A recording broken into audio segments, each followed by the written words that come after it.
Parkinson, até quando você recomenda a musculação? E se você recomenda a musculação, ele tem que ter o trabalho de movimento cognitivo, é isso? Sempre. Eu falo que eu trabalho multidisciplinar. Chega um paciente para mim, primeiramente eu vou entender o que o médico...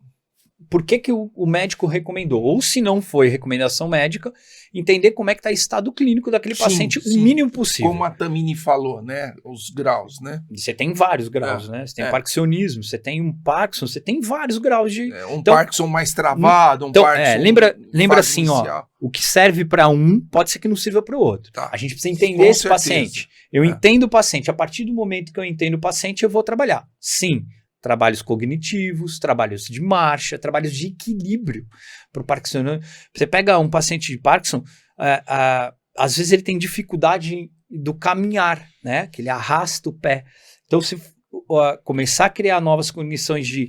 Por exemplo, você põe 2 cones com uma barreira. Então, a cada 3, 4 passos, ele vai ter que ultrapassar uma barreira. Mudanças diagonal, para frente, para trás... Né? Trabalho com bola, tudo que tiver, lembra, o elemento bola, bastão, cone, cores, eles ajudam para que o trabalho não fique chato. Né? Você imagina alguém que já está com uma limitação, você botar o cara para fazer, por exemplo, musculação, vai fazer aí 3 séries de 12. 2, 3, 4. Pô, é diferente se eu colocar o cara para só se É muito chato. Entende? Chato. Musculação teoricamente é muito chato. Entende? Então, o exercício que é boring, que é chato, que é triste pro cara fazer, cara, o cara já tá passando por um problema. Lembra? De novo, não dá para desassociar. Tá tudo junto. Quer dizer, ele tem que ter a massinha muscular dele lá, mas um exercício... Os pacientes me perguntam muito, mas porque quando o médico prescreve exercício físico, porque é uma obrigação do médico, hoje em dia, para a doença de Parkinson, por exemplo, prescrever exercício físico. Porque quando nós colocamos uma prescrição, o paciente precisa fazer. É que nem prescrever um remédio, o paciente precisa tomar remédio. É tão importante quanto, né? Isso, quando nós prescrevemos exercício físico, aí o paciente entende que ele precisa fazer exercício físico. E claro, aí o paciente me pergunta, doutor, mas como é que eu vou fazer o exercício físico? Aí eu oriento o paciente. Por isso que você deve procurar um fisioterapeuta, né? Porque o fisioterapeuta ele também lida com exercício físico. Lógico. Você deve procurar um fonoaudiólogo, porque o fonoaudiólogo também prescreve exercícios físicos. Movimento, né? Movimento, porém exercício físico na parte relacionada à fonoterapia, por exemplo. Aí eu sempre falo, você precisa também procurar um educador físico, porque todos esses profissionais trabalham em conjunto, né? Porque nós acreditamos na multidisciplinaridade, no multiprofissionalismo, né? E por que isso é importante? Porque eu, como médico, eu estou indicando diversidade de exercício. Por exemplo, somente caminhada. Caminhada é bom? O paciente me pergunta, eu falo, muito bom. Caminhada é importante, é bom, é necessário, porém é insuficiente. Né? Somente caminhada é insuficiente. Aí o paciente me pergunta, e corrida? Corrida é bom? Eu falo, corrida é muito bom também. Corrida, você vai exercitar mais grupos musculares do que uma caminhada somente, né? Você vai solicitar mais ainda o seu sistema cardiocirculatório, enquanto que numa caminhada, simples caminhada, pode não solicitar tanto, dependendo da pessoa, claro. Numa corrida, você solicita mais ainda e vai usar mais grupos musculares, só que somente corrida é insuficiente também. Né? Você vai, numa corrida, usar mais circuitos neurais do que numa simples caminhada, né? Porque você vai movimentar mais músculos. Né?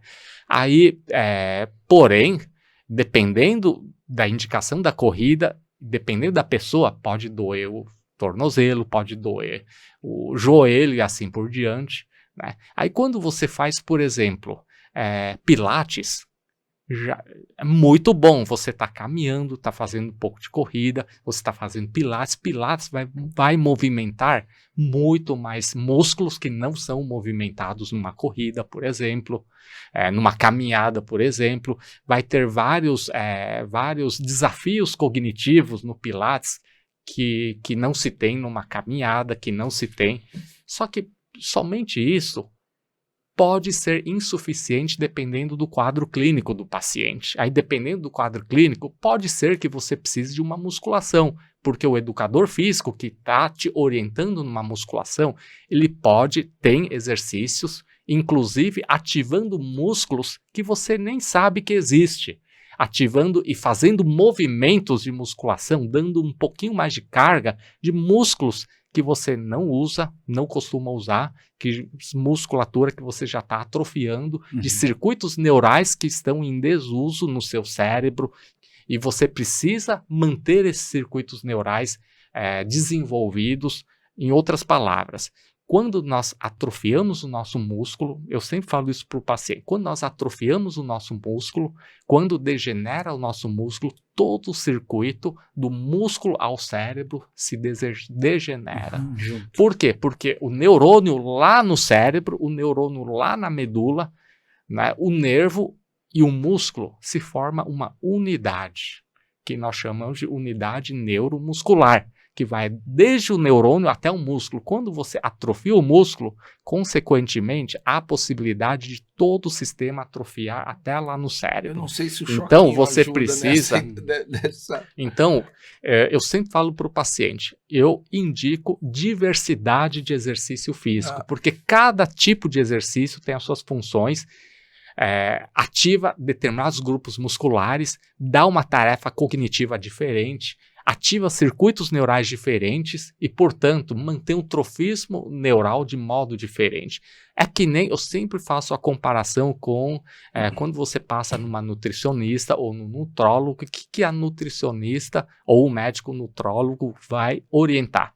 Vai orientar quanto mais colorido o prato, melhor. Porque quanto mais colorido o seu prato, maior mais diversidade de nutrientes, né? E no exercício físico, tanto o educador físico, como o médico, como o fisioterapeuta, como a terapia ocupacional, etc., todos vão indicar diversidade de exercício físico, claro, adaptado à condição do paciente.